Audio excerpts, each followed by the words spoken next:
off on Friday, talking about, we started, kind of at the beginning of time, or at least to the best of our reconstruction. There we go. And specifically, I just want to focus and just kind of reiterate. Remember, the Earth is at the very least several hundreds of millions of years old, and over time, certain things evolved into what today we know as hominids. Hominids can be divided into three main categories: gorillas, chimps, and then hominins. Hominins basically include all kinds of humans that have existed, okay? And there are different types, there are different divisions, but of course for this class, for your first exam, you need to remember Homo habilis, first ones to use tools; Homo erectus, first ones to walk erect, to use fire, and of course to, have that sense of self and sense of family. And then finally, Homo sapien, which is us, is modern humanity. They took all of those things and continued to adapt because of their greater brain capacity, their ability to form thought and speech. They are able to adapt and survive. I'm supposed to say surviving? I'm sorry. Yeah, whatever, not serving. Surviving, adapting and surviving to the various environmental changes and passing on that knowledge.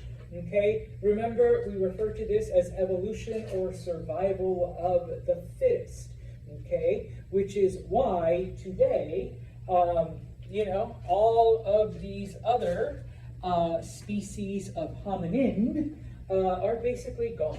All right, and I say basically because for the few of you that have maybe 1 or 2% mitochondrial Neanderthal DNA, because millions and millions of years ago your ancestors mated with Neanderthal somewhere in Europe, then okay, you carry little bits of that, but otherwise, Homo sapien is what we have today.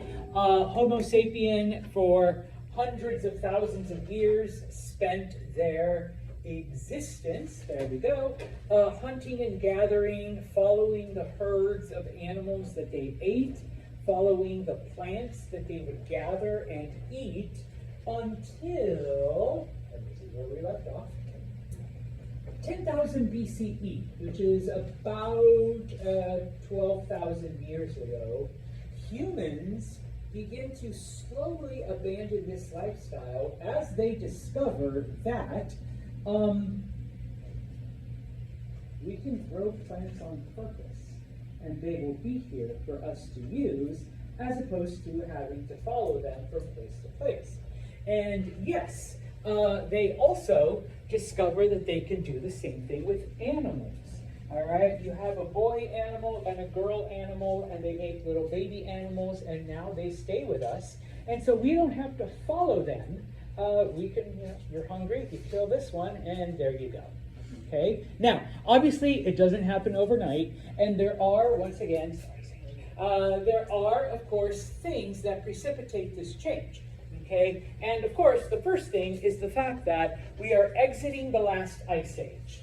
Okay? Temperatures are getting warmer, which means that more and more plants are now appearing, whereas before, during these ice age times, only certain species of plants are growing. As the environment gets warmer, we begin to see not only more plants, but a greater variety. Okay? Now, when it comes to animals, okay, we begin to see then humanity begin to split up into different types of settlements. Okay? We end up getting, number one, what we think of today as settled agriculture. You pick a place, this is where you build your hut, and this is where we're growing our plants on purpose. Okay, and so when we're hungry, we gather up some plants, and then we, put them down again. All right? Then we have pastoralism, which begins to focus on animals. All all right? Your basic source of whatever is the animals that you've either captured or have wandered into your area, and once they begin to reproduce, all of those baby animals, and so you take care of them, you raise them, and then you kill them, all right? You use them for food, all right? You no longer have to go out hunting, okay? Now, as humanity makes this switch, okay, number one, with the end of the Ice Age, the plants that are growing are bigger, and they give more food. And hopefully you remember this, okay? More food equals more people. More people equals more food. More food equals more people, and the cycle continues. Okay, now, eventually you do reach a tipping point.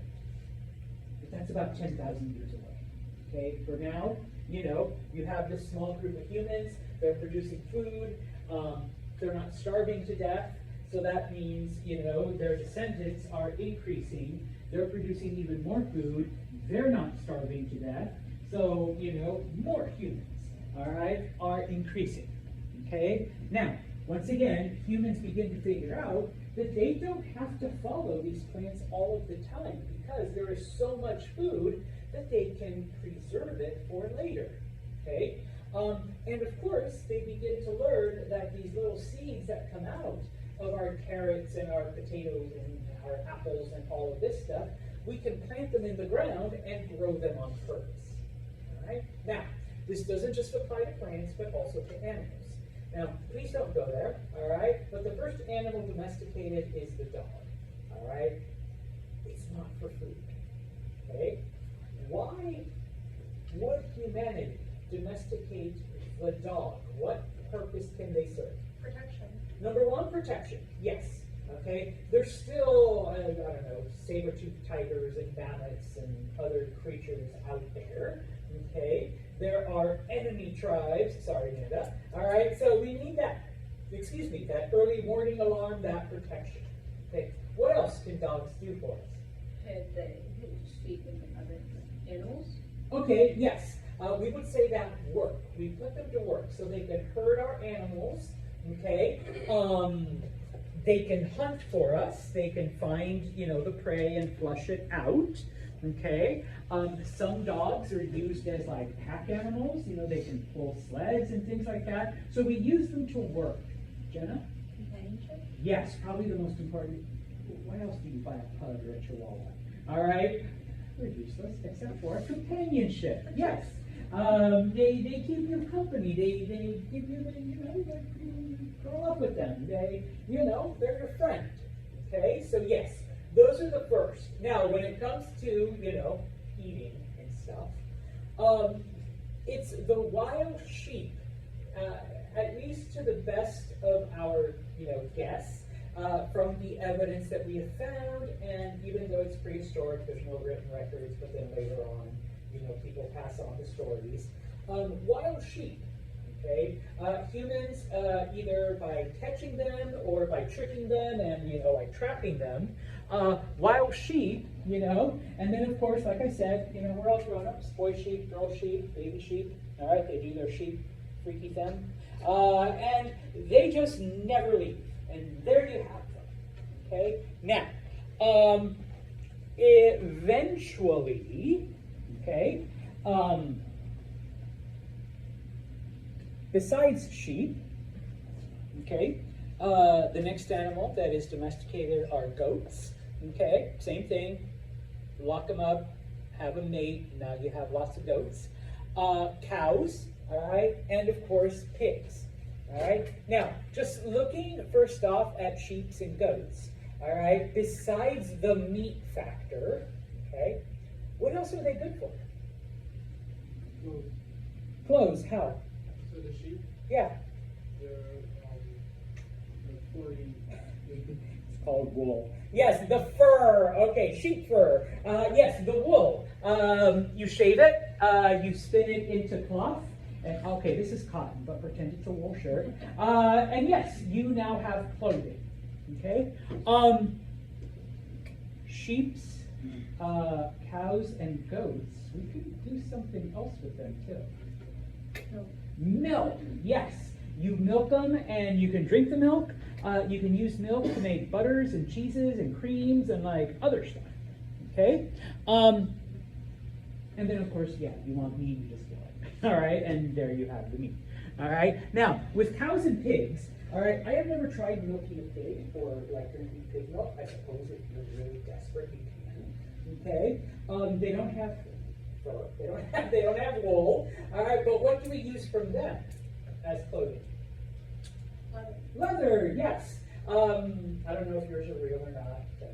No, that's fake. It's fake leather, but you know, I'm wearing sneakers and this boot is plastic. But typically we use leather for shoes, sometimes jackets. All right, well, still not cold enough. I've never worn leather pants, but I've seen some. That's your thing? All right, leather pants. Someone's like, shut up, someone. Yeah, all right, so yeah, we can also use it for clothing. Okay, so they serve more purposes. Okay, now, when it comes to this animal lifestyle, okay, we know it as pastoral. Got to remember the P. We got quite a few P words you're going to have to remember. All right, this pastoral lifestyle. And we see two types develop. Okay, and yes, you do need to know. All right, the first one is transhumance. Okay, what is a transhumance pastoral lifestyle? Well, you have a settlement, whether you live by yourself or whether there's a couple other huts or maybe there's like a small village, okay? And that is your home base, okay? That is your home, your permanent home. I'm gonna stick with sheep for now, okay? You have a group of sheep, and so you take those sheep out into the mountains or into the valley, or you take them out to graze. All right. Now, you could be gone for a few weeks. You could be gone for a month, 2 months, whatever. And while they're out there, the sheep are eating. They're getting fatter. Their their wool is getting puffier and puffier. Okay. And at the end of this time, then you go back to your home base.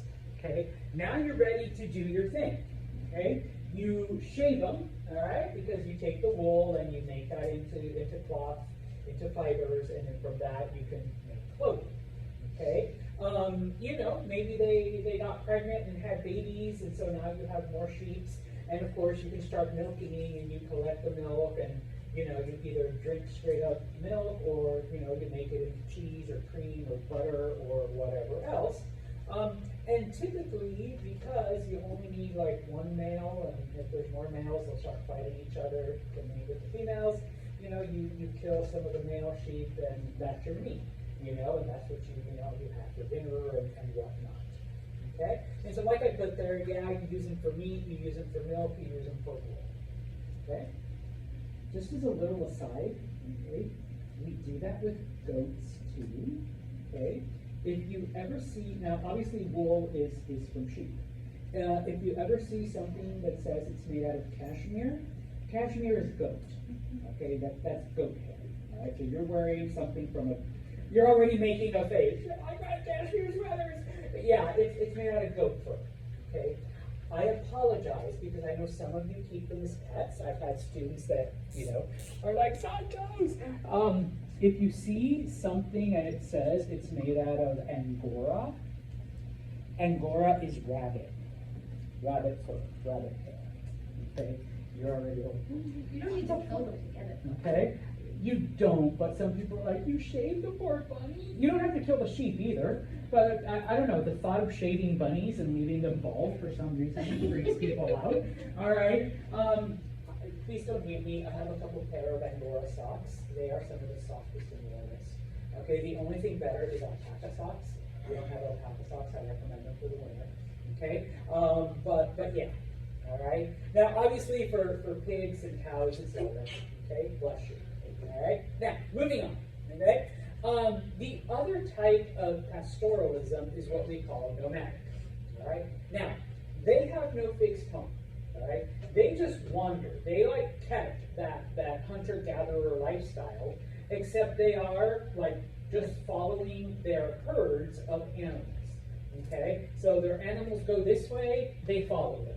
Animals go over here, they follow their animals. Okay, maybe they guide them a certain way so that they like don't fall off a cliff or something, but they're constantly wandering. Okay, these become later on, like over the thousands of years, these hordes that basically travel back and forth across Central Asia, between China and Europe and back. Okay, they're just constantly on the move. All right, if you are fans of Game of Thrones, they're the Dothraki. Okay, just going back and forth. Okay, now, when they need something that their animals can't provide,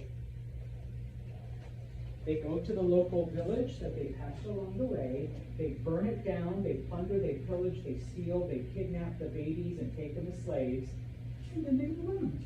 Okay, and suddenly they run out of supplies again, 200 miles later, here's another village. All right, so they go in, they plunder, they pillage, they burn everything down, they take what they want, and they take a couple more slaves, and off they go continually.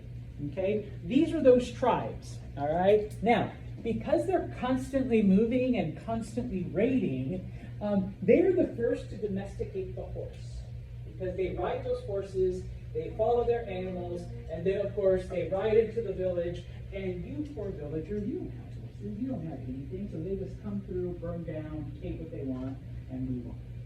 Okay, so these are the two types of pastoral groups, all right, that are wandering.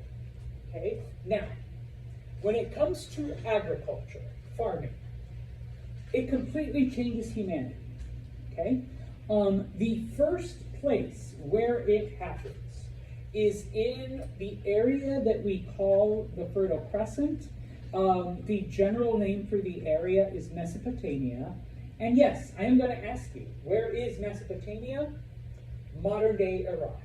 All right, so find Iraq on a map. That is where the first agricultural societies formed. All right, now, it happened around 9,000 BCE. So from the first time humans discover that you can grow plants on purpose and you can have animals and have them, made and have your supply right there, till they start establishing these farming communities, it takes about 1,000 years. Okay, so it's not like suddenly, hey, I can grow carrots now. Like, let's just form a village where there's nothing but carrots. All right, no, it takes time. Okay, now, I know I use carrots and apples, but that's not the first thing that humans grew. Okay, the first thing that humans grew, I want to start with wheat. Number one, wheat. What do we use wheat for? Bread. Okay, so one of the earliest foods that humanity came up with is bread. Okay, so pretty important. Need those carbs. The other thing that humans grow is barley. All right, I always love sharing this part. For those of you that know, what is barley used for? Beer. Beer. All right, one of the earliest drinks that humans make is beer. All right, if you're like, oh, beer's not, well, humans have been drinking it for 10,000 years. Okay, now, just FYI, we're talking about a time where there's there's no filtration, there's no purified whatever. The fermentation process actually killed off a lot of those insects and bugs and whatever. So sometimes it was safer to drink beer than it was to drink straight up water. And that's what people used, and it was used as a way, a currency almost. All right, if you had beer to share. Okay. Eventually, like I said, after sheeps, okay, goats, pigs, cattle, and because of the area where we're in, they also domesticated the camel. All right. What do people use a camel for? Transportation. Transportation. Okay. Not necessarily for me. I've never heard of someone eating camel meat, although I think it can happen. I know of certain groups that drink camel milk. I've never done it, but I've been told by some students, it's not that bad, Santos. I'm like, okay, I'll take your word for it. I'm not going to go to the Utica Zoo and try to milk their camels. And you know, like, hey, give me some chamomile. But, all right. Although they say that the Mongols, you know, they drank fermented camel milk. That was like one of their drinks before they named the Mongols. So who knows? All right, maybe it is good. Okay, but this advent then leads to the formation of the first cities, and the first cities were developed in what today is Iraq. All right, so that's where we get some of the earliest civilizations. Now, obviously, that is not the only place where agriculture happens, okay? Just to show you then, the green area is what, and remember, Santos loves maps, all right? Your first assignment deals with a map. Most of your assignments deal with maps. This is what we refer to as the Fertile Crescent, because it kind of looks like a croissant, all right? You know, the green thing, all right? This area is very, very fertile and is conducive to agriculture because of these two rivers, all right, the Tigris and the Euphrates.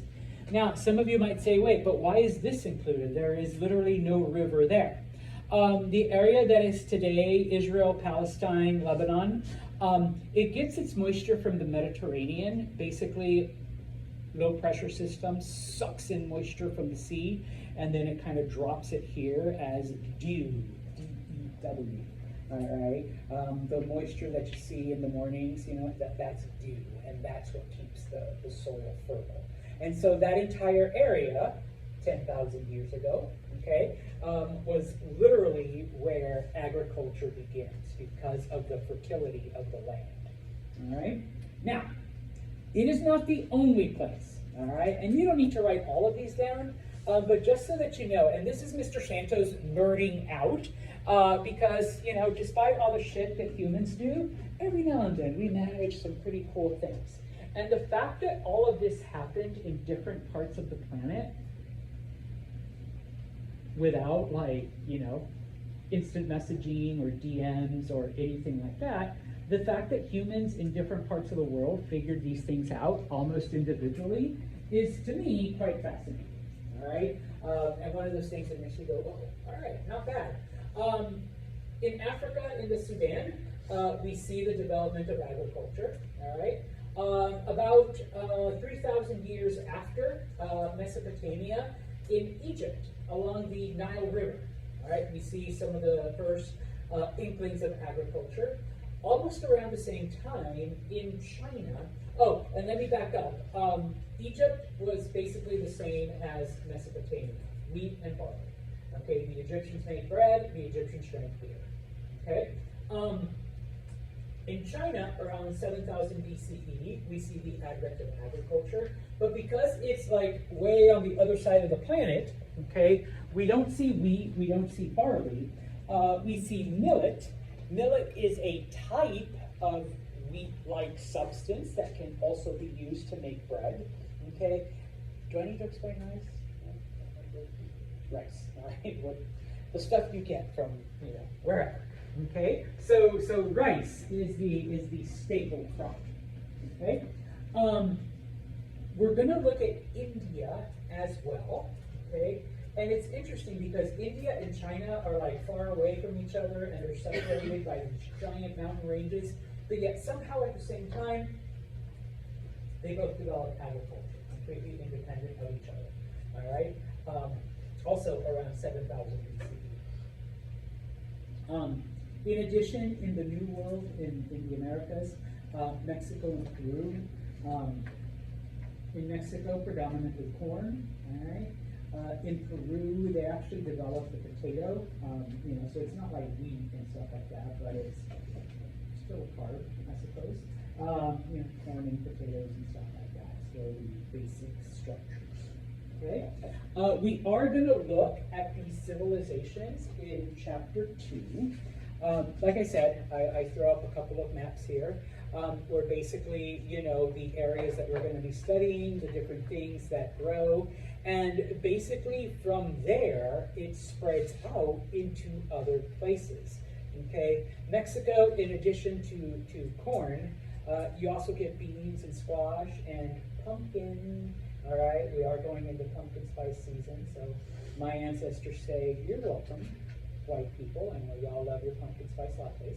All right, so yeah, if it wasn't for my ancestors, you'd be drinking something else. In Peru, like I said, potatoes and stuff like that. Now, there they domesticate llamas and alpacas. Trust me, you do not eat those animals, all right? But they are used for transportation and for their wool, their hair. They're very muscular. They are, okay? Now, alpacas are nice. Llamas are assholes, I will say that.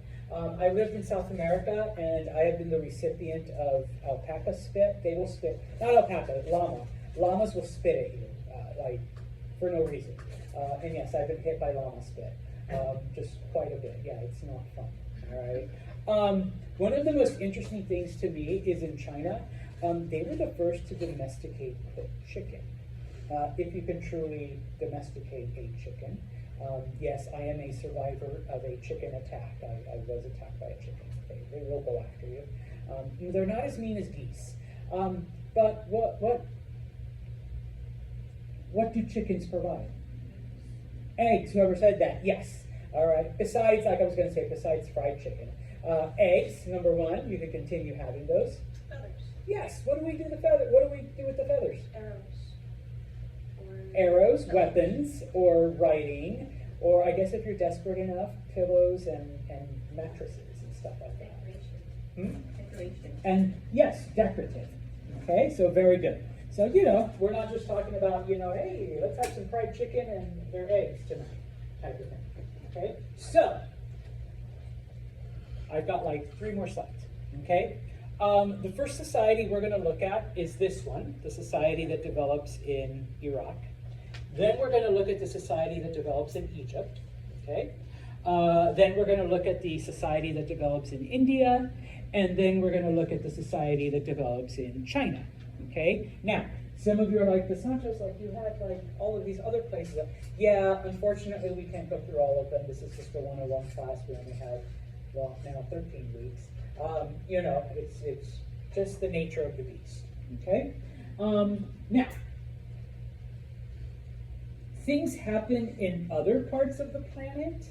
Unfortunately, they don't happen the same way. And that's not to say that, like in Europe, we don't see agriculture, but it happens thousands and thousands of years later, okay? And most of that is because of environmental factors, okay? Now, number one, because Europe is like a pretty big place and there's different areas. In Greece and the Balkans, okay, we do see the advent of agriculture, all right? It happens about 1,000 to 2,000 years after it does in Iraq, okay? But it doesn't happen on its own the way it does in Iraq.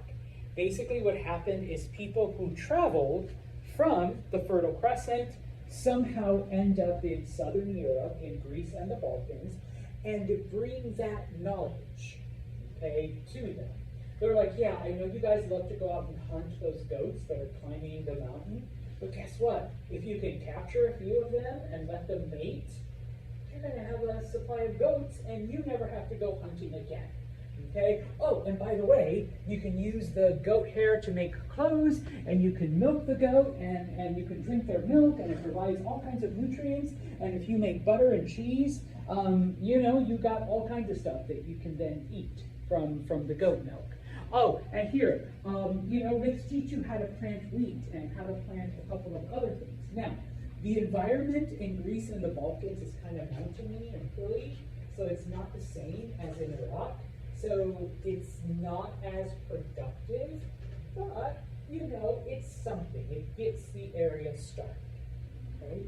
Now, the Mediterranean area of Europe, so we're talking about Italy, southern France, maybe parts of Spain, okay?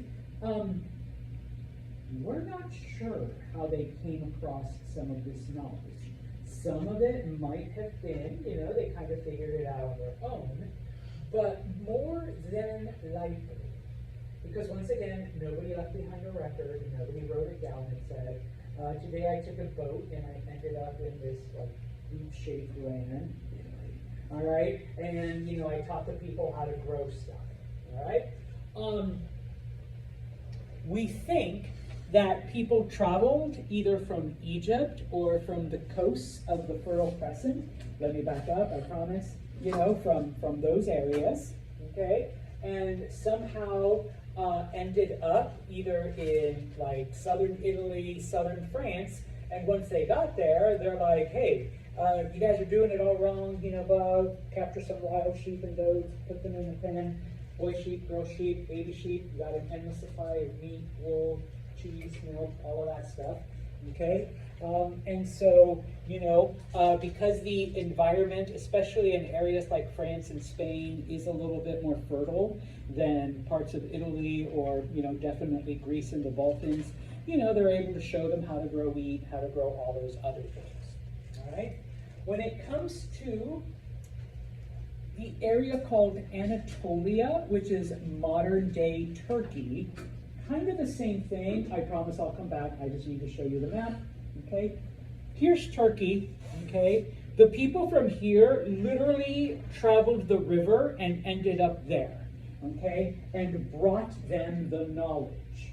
Okay, of how to do things. All right. Now, when it comes to Central Europe and Northern Europe, right? This is the area that takes the longest to develop. This is the area where agriculture happens literally thousands upon thousands of years after, okay? Number one, there are no major rivers, or at least nothing like the Nile or the Tigris or the Euphrates, okay? So it's not as easy to travel, it's not as easy to get somewhere, so you have to walk. And it's not like you can just hop on a boat and travel across the ocean and end up in Italy. Okay, number one. Number two, Central and Northern Europe are colder, all right? So obviously the climate is a big thing. Egypt, Iraq, you know, even parts, you know, Israel and Palestine and stuff like that, you know, it's a warm climate. It's pretty much fertile year-round. Parts of, and even parts of like southern France and Spain and Greece, you know, the climate is conducive to growing things most of the year. Central and Northern Europe, it's not, okay? And so this is where we see, all right, the foundation of like a different routine, and that whole, we plant in the spring, we watch it grow in the summer, we harvest it in the fall, and then we preserve it and hope to the gods that we survive the winter on what we stored. And once we survive that winter, we just start it all over again. We start the plant, we grow it, we harvest it, we preserve it, and hope again that we survive the winter with what we stored, okay? Now, the other thing about Central and Northern Europe, besides the climate, is that, especially at this time, it's full of forests, okay? Completely dense forests. So if you want to plant stuff, what's the first thing you have to do with this forest? You have to cut it all down. Yeah. And we're not talking about, okay, I'm gonna go down to Home Depot, buy a couple of like those big ass chainsaws, you know, start cutting all this shit down, and then, oh, we're left with these stumps, and now we need to go back and buy one of that stump grinder and rip it all out. No, you're using very primitive tools to cut all this down. By the time you cut down 2 trees, you're like, that's it, fuck this shit. You know, if I can't grow it right here, okay, then we're not growing it. Okay, so number one, your routine is different. Number two, you're not growing as much as you would in other areas. So you're changing up the routine again. And so these early European societies then did not develop, you know, agriculture, at least not on the same scale, because, you know, they just couldn't until the technology catches up. And so they relied more on animals, specifically cattle, but later on, you know, they import, they bring other animals. And then, of course, hunting. They still live a hunting lifestyle, supplemented by the little bit of food that they could grow after they cut down like 2 or 3 trees. And it's like, okay, well, we'll eat a lot of meat, and little bit of fruits here that we managed to grow. All right? Now, what ends up happening then? Okay? Like I said, all right? More food equals more people. More people equals more food. More food equals more people. More people equals more food. All right? And this cycle continues. All right? Now, what begins to happen, okay, or let me back up. Why does this happen?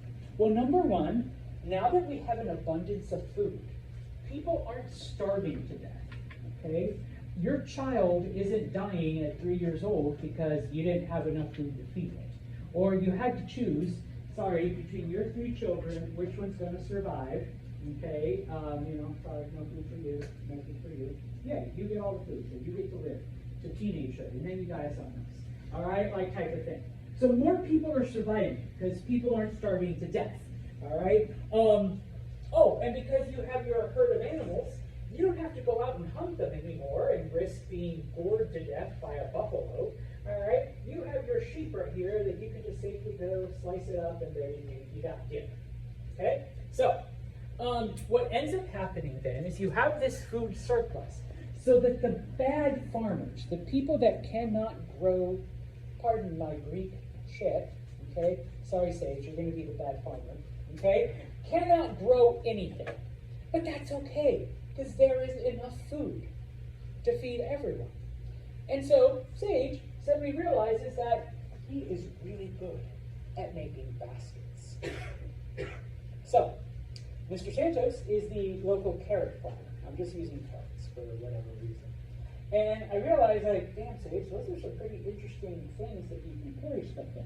Can I just give you a bunch of my carrots that I have to carry around in my arms or something like this? If you give me 3 of those basket-looking things? He's like, yeah, why not? So I give him carrots. I now have baskets. Okay? Sorry, Leia. Also a bad farmer. Can't grow shit. Okay? But I've noticed that Leia has come up with this weird thing where you have this circular and this flat piece of wood and these handles, and it kind of just rolls on its own if you pull it, like if you have handles. And so I'm walking with my baskets that I just bought, and I'm like, if I give you carrots and maybe one of these baskets, can you make me one of those so I can carry all kinds of shit around? And you're like, yeah, it's pretty easy. Like I did it in my spare time since I'm not farming and everyone just gives me food. And so now we have our town wagon maker.